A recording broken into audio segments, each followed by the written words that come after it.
Buenos días. Hoy vamos a completar el tema que veníamos desarrollando correspondiente a las losas. Nos toca hablar, para terminar este tema, de las losas hormigonadas in situ y que funcionan como bidireccionales o también llamadas cruzadas. Recordemos un poco qué definíamos por losa.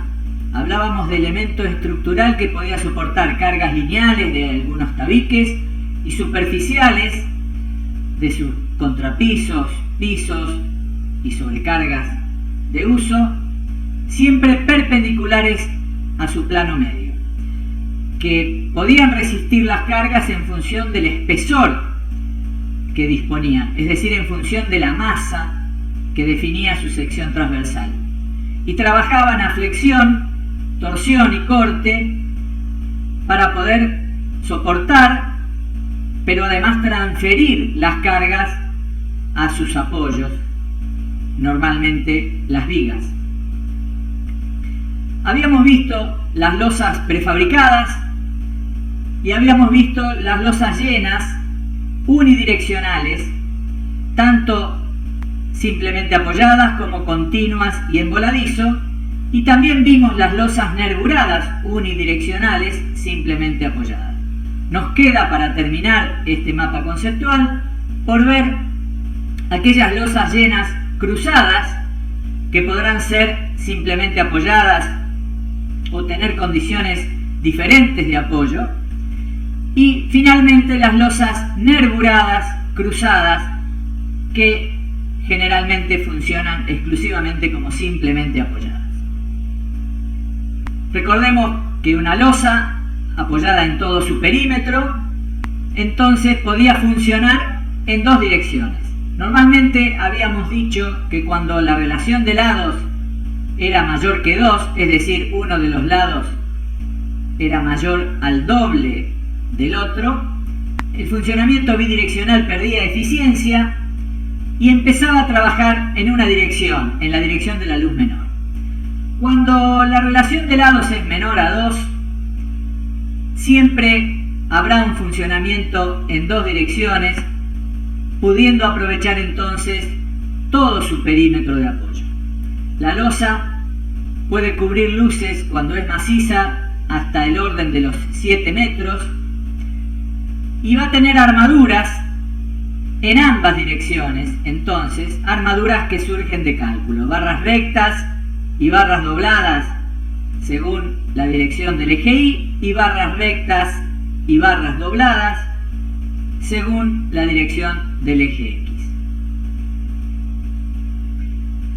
Si recordamos cómo era el análisis de funcionamiento de una losa en general, una losa llena, veíamos que soportaba una carga superficial, uniforme, como ya dijimos, de los contrapisos, pisos y sobrecargas de uso, pero que también podía soportar cargas lineales, que ahora a continuación veremos de qué manera podemos distribuirlas a esas cargas lineales. Normalmente se trabajan con fajas unitarias, según X y según Y, que verifican la deformación de la losa descendiendo un valor al que denominamos flecha. Las cargas lineales en las losas en una dirección se podían considerar de diferente manera según la carga lineal fuese paralela o perpendicular a la dirección de armado. En el caso de las losas cruzadas, estas cargas lineales, a modo de predimensionado, las podemos considerar de la siguiente manera.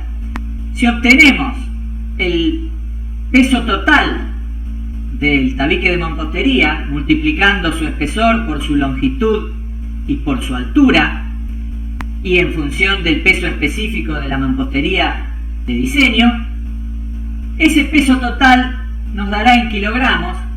Dividiendo ese peso total por la superficie de la losa, en este caso el X por el Y, en metros cuadrados, vamos a tener una carga equivalente en kilogramos por metro cuadrado que le proporcionan estos tabiques a la losa y que se sumará a la carga superficial que ya teníamos de los contrapisos y de los pisos y las sobrecargas de luz. Estas losas cruzadas pueden presentar diferentes condiciones de borde. La más común es cuando está simplemente apoyada en todo su contorno, pero puede presentar otras condiciones donde, por ejemplo, tenga 3 bordes apoyados y un borde empotrado, o 2 bordes empotrados y 2 bordes apoyados, u otras condiciones mixtas, inclusive algunas con bordes libres, como en este caso, donde no existe ni siquiera un apoyo de una viga. La losa en este caso está trabajando en 2 direcciones, pero en una de ellas solo apoyaría en esta viga de atrás.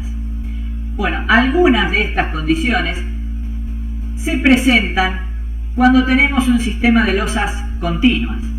Fíjense, por ejemplo, si en este sistema de 6 losas que funcionan como continuas, la losa del primer tramo estaría simplemente apoyada en sus 2 bordes externos y podríamos considerarla, gracias a la continuidad con el tramo inferior y a la continuidad con el tramo hacia su derecha, podríamos considerarla empotrada en este borde y empotrada en este otro.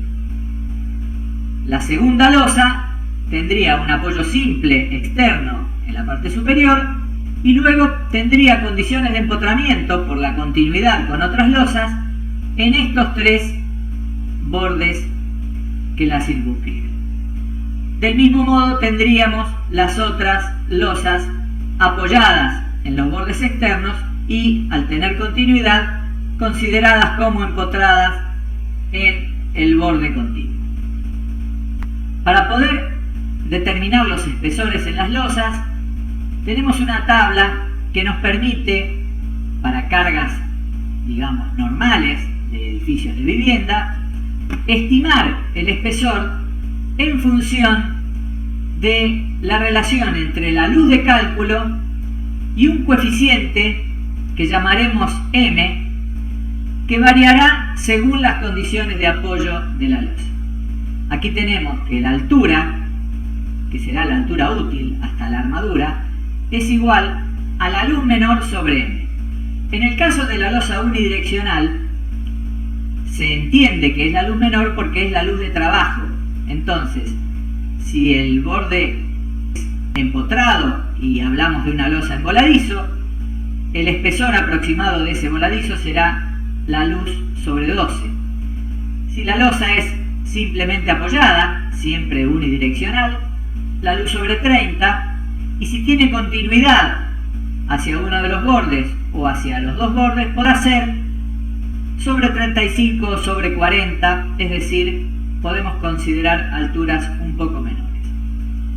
Cuando las losas trabajan en 2 direcciones como cruzadas, los espesores pueden ser aún menores que las de las losas unidireccionales, porque reparten la carga justamente en todo el perímetro.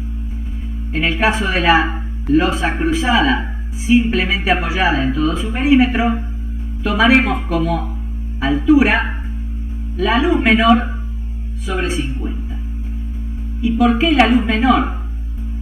Porque si tenemos una losa rectangular, alguien podría pensar que sería estar del lado de la seguridad, considerar un espesor en función de la luz mayor.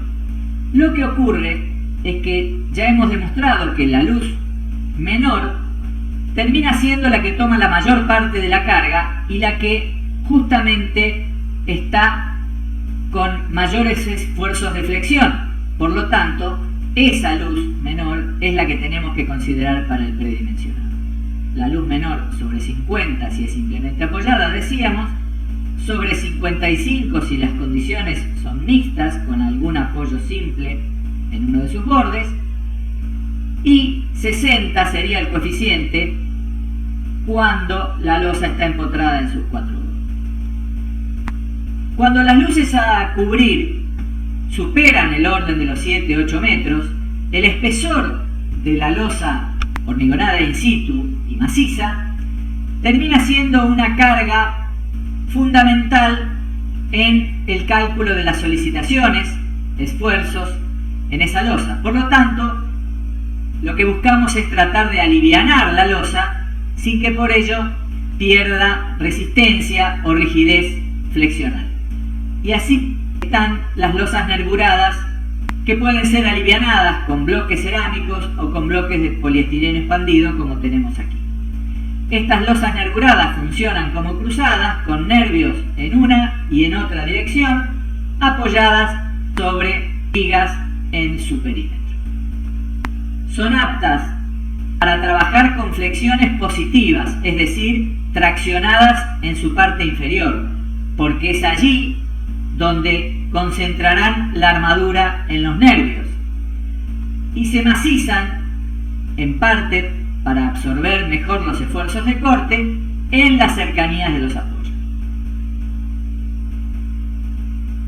Aquí tenemos otra de las losas nervuradas. En este caso, en lugar de trabajar con bloques perdidos de poliestireno, lo hacemos con casetones que pueden ser prefabricados y recuperables. Estas losas también trabajan como simplemente apoyadas, y en caso de tener que cubrir un voladizo, en la zona cercana al voladizo, esos casetones empiezan a tener menor altura para poder tener en la parte superior un espesor de losa que permita absorber los momentos negativos que le deriva el voladizo al interior de la losa. Otra manera de alivianar una losa cruzada es trabajar con un sistema donde se incorporan esferas plásticas en la parte central de la losa y se colocan mallas de armadura tanto en la parte inferior, que sería la principal armadura de cálculo, como en la parte superior, la cual impide que esas esferas plásticas floten durante el hormigonado. Vamos a ver ahora otras formas de losas macizas. Este es un tema muchas veces recurrente en los alumnos de arquitectura, dado que normalmente están acostumbrados a ver las losas, sea unidireccionales o cruzadas, de forma cuadrada o rectangular. Y cuando les aparecen condiciones de diseño donde tienen que cubrir superficies diferentes a esas cuadradas o rectangulares, les surge la duda de si podrán funcionar esas losas como tales. En realidad, la losa podrá cubrir superficie que el encofrado le permita. Quiere decir que podrán existir losas triangulares o de otras formas geométricas, como veremos, y podrán trabajar en una o dos direcciones. Acá tenemos entonces una losa triangular funcionando en dos direcciones con una armadura inferior y, en el caso de requerirlo, si tuviera continuidad con otras losas, una armadura superior. Otras formas pueden ser losas irregulares. Aquí tenemos un caso real de una losa irregular. Este es un edificio en esquina, en la diagonal 77 y 10, donde había que resolver las plantas tipo, y dentro de esas plantas tipo nos quedaba un sector de losas como el indicado en la figura. Si ampliamos ese sector, vemos que esta losa tiene una forma irregular, pero que perfectamente funciona en dos direcciones. Uno dispone las armaduras perpendiculares a las direcciones de apoyo. Acá tendríamos una viga, acá tenemos otra viga, y en estos dos bordes también. Se dispone estas armaduras en dos direcciones y la losa reparte la carga en todo su perímetro. Otro tipo de losas pueden ser las losas circulares. Aquí tenemos una vista aérea del edificio Torres Blancas de Madrid, donde tenemos losas circulares en las diferentes plantas. Esas losas circulares normalmente tienen una armadura radial, particularmente en este caso concentrada en nervios, y una armadura anular. También permiten apoyar en todo su perímetro. Por último, vamos a ver algunos ejemplos de losas de escalera. Aquí tenemos el ejemplo más común de una losa en escalera de 2 tramos, donde el primer tramo se apoya en la fundación y en una viga a nivel intermedio, y el segundo tramo de losa se apoya en la misma viga del nivel intermedio y en la viga superior. Las losas en este caso trabajan en forma unidireccional, con la particularidad de que están apoyándose en la luz mayor. ¿Por qué? Porque no tienen vigas de borde en estos dos laterales de la luz menor. Otro ejemplo donde sí tenemos una viga de borde es una losa de un solo cuerpo dividida en 2 tramos para cortar de alguna manera la luz desde la fundación hasta el piso superior. Entonces aparece una viga con columnas de apoyo en aproximadamente la mitad de la longitud, y tenemos que los escalones apoyan en la dirección más corta sobre una viga inclinada a cada lado, y estas vigas inclinadas terminan apoyando sobre las columnas, el apoyo intermedio y sobre la viga superior que podamos tener aquí arriba. Del mismo modo tendremos aquí la fundación que soporta el tramo de arranque de esa losa. Otro de los ejemplos muy utilizado en la actualidad es aquella losa que tiene forma quebrada de toda su altura. No tiene la forma plana como vemos en este caso, el fondo plano, sino que acá tendrán el fondo con forma quebrada. Ya veremos de qué manera se arma este tipo de losas, pero anticipamos que también estas trabajan en una dirección, que es la dirección de la longitud de la losa, que sería la luz mayor. Habrá que ir vinculando las armaduras escalón a escalón para ir transfiriendo los esfuerzos y que la losa trabaje a flexión apoyándose en la parte inferior y en la parte superior. Este otro ejemplo de losa de escalera es una de las llamadas del tipo autoportante. En este caso tiene una viga central en todo este nervio que se apoya en la fundación y en la planta alta. Trabaja como una especie de espiral y soporta en voladizo hacia ambos lados cada uno de los escalones.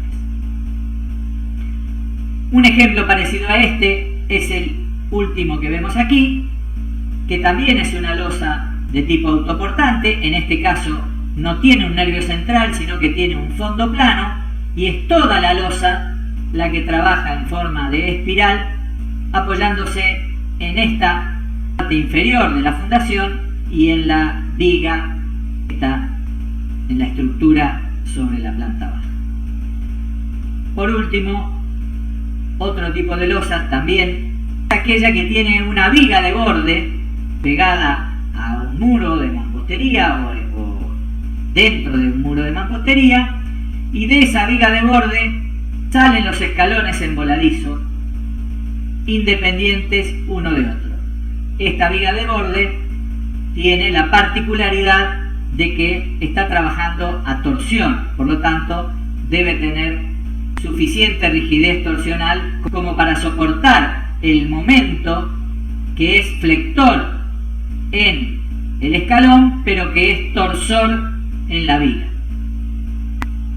Vamos a ver ahora las formas de armado en diferentes losas. La más común, la simplemente apoyada.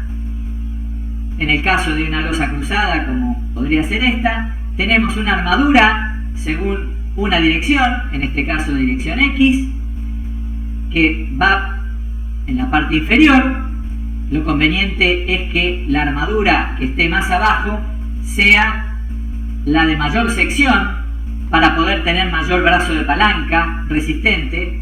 Entonces tendremos una armadura principal según X y además tendremos una armadura también principal según Y. En ambos casos habrá barras rectas y barras dobladas en las cercanías de los apoyos. Estas barras dobladas pueden llegar a ser una de cada 3 o una de cada 2, es decir, el 50% de la armadura recta y el 50% se dobla. Sugerimos trabajar con esa proporción de doblado de un 50% en los apoyos por razones de simplicidad constructiva. Otras losas podrán ser simplemente apoyadas, pero hacia uno o dos lados con un voladizo. En ese caso, tenemos que recordar que cuando la losa presenta un voladizo, aparecerán momentos positivos en el tramo, que serán cubiertos por estas armaduras, rectas y dobladas en los apoyos, que estarán en la parte inferior, pero aparecerán momentos negativos sobre el apoyo, comandados por la longitud de este voladizo, que se propagan de alguna manera hasta la parte interna de la losa, por lo cual también tenemos que contar con armadura superior en este sector. Otras losas podemos ver armadas son las losas continuas. También en este caso, las ubicaciones diferentes de la armadura responden a las deformaciones y flexiones que sufren estas losas continuas. Recordemos que las losas en este caso van a trabajar traccionadas en la parte inferior en cada uno de los tramos, pero traccionadas en la parte superior fundamentalmente en el apoyo donde existe la continuidad. Por lo tanto tendremos una armadura principal inferior continua, barras dobladas en los apoyos, extremos para absorber esfuerzos de corte e intermedios para absorber, además de esfuerzos de corte, los mencionados momentos negativos o tracciones superiores. Más o menos tendremos estas distancias de doblado para un comportamiento eficiente de las armaduras. Por último vamos a ver el armado de las losas de escalera, y acá se nos presentan algunas particularidades. Cuando hablamos de concavidad inferior, como sería en este caso, donde el quiebre está en la parte inferior, no es una solución correcta darle continuidad a esta armadura, como se ve en este caso. ¿Por qué? Porque esta armadura está absorbiendo esfuerzos de tracción. Si nosotros imaginamos que tiramos hacia afuera desde este borde y hacia afuera desde este borde, esta barra de armadura tendería a enderezarse, y lo único que se opone a que esa barra se enderece es el recubrimiento de no más de 2 centímetros que tiene la armadura con el hormigón. Por lo tanto, lo conveniente para este tipo de encuentros es que la armadura traccionada que viene en el tramo se prolongue y termine anclándose en la parte superior, y que la parte que necesitemos de armadura traccionada tenga continuidad, en este caso en el descanso, también llegue hasta aquí, se prolongue y se ancle en este sector de hormigón. De esa manera evitamos este posible defecto. Cuando la concavidad es superior, es decir, el quiebre se da en la parte superior, no tenemos ese inconveniente, y la armadura traccionada sí, en este caso, puede formar parte de una sola barra, teniendo continuidad sin tener que anclarse en este sector.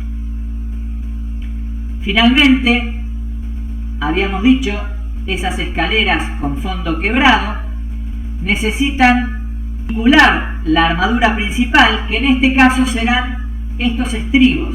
Se vincularán verticales y horizontales a través de estas barras de repartición.